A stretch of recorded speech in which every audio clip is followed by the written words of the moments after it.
Alright, ladies and gentlemen, so in probably about 20 hours time, 16 hours time, maybe by the time you're seeing this video, we will be getting the Fierce Battle Karakura Town Battle Summons, and it's a very good banner in terms of the format. All three of the characters have their particular niche or use, and yeah, we'll be going over the banner format. Overall, I love the character choices. The way in which their kits are is kind of questionable, such as like Aizen's Link is a bit weird. SHUNSUI just being a basic normal attack damage character after not having a new character in over 2 years is kind of disappointing. So, but SHUNSUI is a character, very cool. Soi Fon, like the character, it's just that in Guild Quest it's like she looks okay. Like they're good for what they're supposed to do, but it's like I would have preferred a more broken variant. Obviously this is a mid-month, so obviously they're not going to be the most broken thing in the entire game, but I am liking that they're actually starting to make mid-months actually somewhat worth summoning for. Like these characters, I think if you genuinely like the characters, you can summon for them. Obviously they're not a must summon, and a month will be better most likely 9 times out of 10, but if you don't want to wait for another Aizen in like a year possibly, because Thousand Year Blood War, I don't see us getting a version of him until Core 3 finishes up, which we don't even know when that's going to be coming. It could be a while. SHUNSUI, he hasn't done anything in Core 1 or Core 2 either. SOIFON does have a fight, so we could potentially see a Thousand Year Blood War version of her. That's what I'm expecting. But obviously, who knows? So, in terms of characters, if you like them, summon for them. But let's go over the banner and whatnot and the fillers, and then we'll go over their kits. Another thing to note is that if you are on the fence of summoning and you want a little bit more foresight into what's coming, we do have the banner here until the 29th, so you can at least wait till then. We should be getting end of month news either on the 27th or 28th, so we should get the banner info and whoever we're getting for the end of month, so you can wait at least until you see then. I don't believe we get individuals for mid-month, so we won't be getting those. So this is the only time we'll be able to get them. They're also premium, so you could potentially just pull them on tickets. So that's another big reason why I don't think you realistically need to summon. But obviously, it's pretty RNG based. I haven't gotten a single 8th anniversary Ichigo since they dropped in like July of 2023. So it's a bit RNG based, but nevertheless, you don't need to. So let's hop into the... Alright, so the fillers are pretty good. I don't believe Izuru has a purpose, if I'm remembering correctly, just going off the top of my head. We'll quickly go over their actual kits, but just going off the top of my head, I don't believe he has anything for him. She's an amazing Link. He's a great side for GQ for whenever using a Soul Reaper Mind character. I believe it's only Soul Reaper. I'll have to double check. Amazing side Guild Quest character. Just a really great nag character as a support side. He has a booster, SA2, and a barrier. Rukia, I don't think she really has anything going for her, but she's a Rukia, and people like Rukia, so there you go. Ichigo is a pretty good epic raid bonus farmer. I actually just pulled him on my alt account, so now I can actually somewhat do epic raids. And then I think Aizen's a great DPS character. Not top 5 or anything, but I mean, thinking about the top 5 mind characters, possibly. I'm not sure. I can't remember, but he's gonna be good. He's a good character. SHUNSUI, good GQ character, and then Soi Fon also looks like she's a Guild Quest character. That's just what I'm speculating. Obviously, it could be a bit different, but I believe she's kind of just like the Jushiro, if I'm not mistaken, or like Akon, not Jushiro, but like Akon. But yeah, then this is the filler. So basically every 3 steps you basically get a 5-star. Third step you get a 1-star, 5-star character guaranteed, and then 6th step, and then at the 10th step, so almost every 3 steps, you do get a new 5-star character guaranteed. So if you pull an Aizen on like step 7, you can still pull Aizen technically on this step 10, so keep that in mind. It's just one of the new featured characters that you haven't technically pitied. So pretty darn good format. I love this banner format.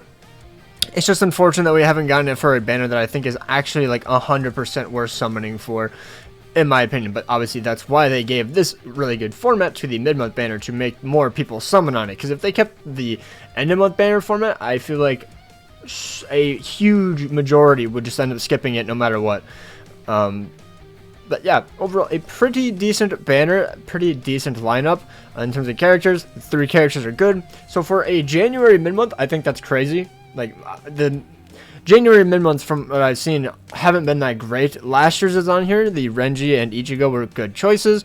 Nothing like insane or worth summoning for, because he's a side character in Guild Quest. He's a good Guild Quest character, but he's a side, you know, not like a main DPS character. Rukia, whatever. Ichigo, he's okay, but not worth, you know what I mean?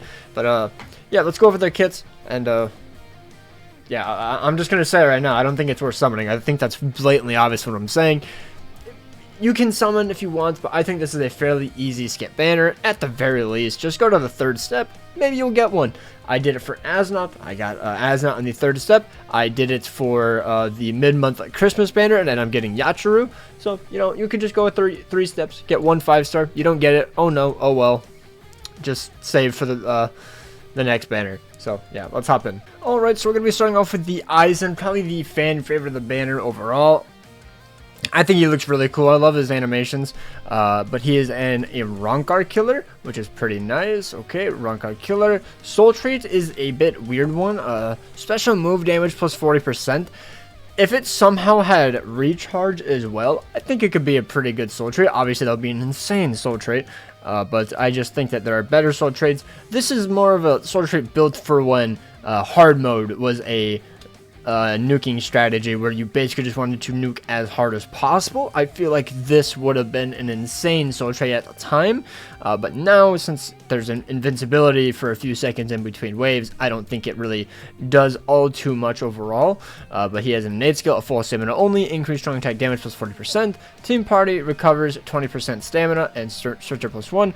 Very nice. I like a little bit of healing on each kind of character, if that's either just like drain, recover stamina, anything like that. Full stamina only, increased strong attack damage is very nice, very good innate skill. We just saw something like that just happen on the Tenjiro with his resurrection, which was also pretty cool. A huge increase in DPS, especially because I don't believe he has any berserker in his kit. No, he does not, so it makes a bit of sense why he ended up getting that. He has attainable skills of Havoc plus 20%, Devastation plus 60%, so more increased soul bomb damage. He has weakened defense as well, so your soul bomb is going to hit even harder. You're going to weaken their defense by 30%. More big DPS. He also has recharge built into his kit. Very nice. He has an SP boost, which is kind of unfortunate. I was watching the gameplay. I was watching Spite's video, and if you watch back at the original gameplay that they showcase, they did like 5 or 6 strong attacks without proccing their SP boost, because he doesn't have an increased chance. He only has SP or Frenzy plus 1, and he does not have a vortex or anything like that, so he doesn't get that many hits in. So it's kind of unfortunate. Wish he had an increased chance or even just frenzy too, but he did not get that. He's still a great character, but like lackluster in terms of like proccing status elements from what I could tell. Obviously it's RNG, but still 5 or 6 strong attacks to proc an SP boost. Very unfortunate. He has damage to weakened enemies plus 40%, which is pretty nice, since, you know, when you apply your weakened defense on your soul bomb, you're going to be weakening them 100%, so you're going to be doing insane damage from there. He has guard break and hit hidden enemies, so that's pretty nice. Damage inflicted at full stamina plus 20%, also more damage, so very epic. And then team party mind attribute, character damage, special move damage plus 30%. Just a soul bomb god, man. He's going to be hitting extremely hard. Wish he got bombardment. That would have been insane. Like, just take out the what would you probably take out? Probably I don't know what you could take out, honestly. You could probably take out I guess the team party and just kind of make him like a nuker kind of character. Put the guard break hitting enemies or havoc in the innate skill, and then give him bombardment. That would have been really cool, to be honest. But either way, a very probably an exceptional mid-month character from what I've seen. So that's very good. Let's hop into the next character, which is going to be Shunsui. So he is a oh, I never said this, but Aizen is a melee strong attack character, by the way. He is weakening on all the skills. And then Shunsui is a ranged normal attack damage character. His SA2 is a boost. Now, in my original video, I did say that, oh no, that's such a big deal. Oh, it sucks. But it's not that big of a deal. It's annoying that it's a thing that it happens with ranged characters. But it's whatever, to be honest, because he's a NAD character. So he's going to basically do like negative damage anyways with his strong attacks. So it's not that big of a deal. Power character, he's a hollow killer. His soul trait is normal attack damage plus 30%. Innate skill is sprinter plus 1, freeze duration minus 100%, and then dodge hollow damage plus 50%. I also said that this should have been 100%. That was at like 4 a.m. when I recorded this. Bro, that would have been an awful idea. That would be way too broken. This is good. This is good. Attainable skills, 60% bruiser, flurry plus 1. He has enhancer, guard break, killer effect plus 30%, plus 50% in guild quest. Team party power attribute character normal attack damage plus 20%. He has flurry plus 1. I already said that. He has poise. He has a booster ability. He does have booster. I thought he didn't. Okay, so that's really good then. And then ranged damage plus 10% or plus 30% in guild quest. So I think he's a very good character for his respective guild quest. The ranged Arrancar GQ. Do we have anybody like that for ranged Arrancar GQ? Did I say Arrancar earlier? Where did I read Arrancar? I swear I said Arrancar. Ranged hollow killer. Oh, crazy. It's literally meant for this week too. Yeah, I mean, actually, he's a pretty good booster. Obviously, I think Jushiro would be pretty good. Shuhei's a pretty good nag character, but he's not a booster. I don't know who else is a booster, to be honest. So, actually, I mean, he'd be a pretty good pick if you really need a GQ booster. So, there you go. Just overall, pretty darn good damage character. So, there you go. Now we're on to Soi Fon. She's a melee strong attack character. All of her attacks have paralysis, and then her SA3 is a status ailment trap and an insta kill chance on the special move. She has human killer, which I think human killers desperately need a lot more DPSs, but I think she's a side character. And for this is basically going to be buffing up Quincy Ichigo, if I am not mistaken, because she only increases Soul Reaper damage to status element enemies, and then technique attribute character strong attack damage. So if you go here and Ichibe, and then you just go to this and then Soul Reaper affiliation. So like Ichibe, Toshiro, I guess Retsu, maybe artwork. There was a Gin. Oh, I just realized he's not even a Soul Reaper, so artwork wouldn't even work. So yeah, literally like Ichibe. She's gonna be there to boost up Ichibe basically.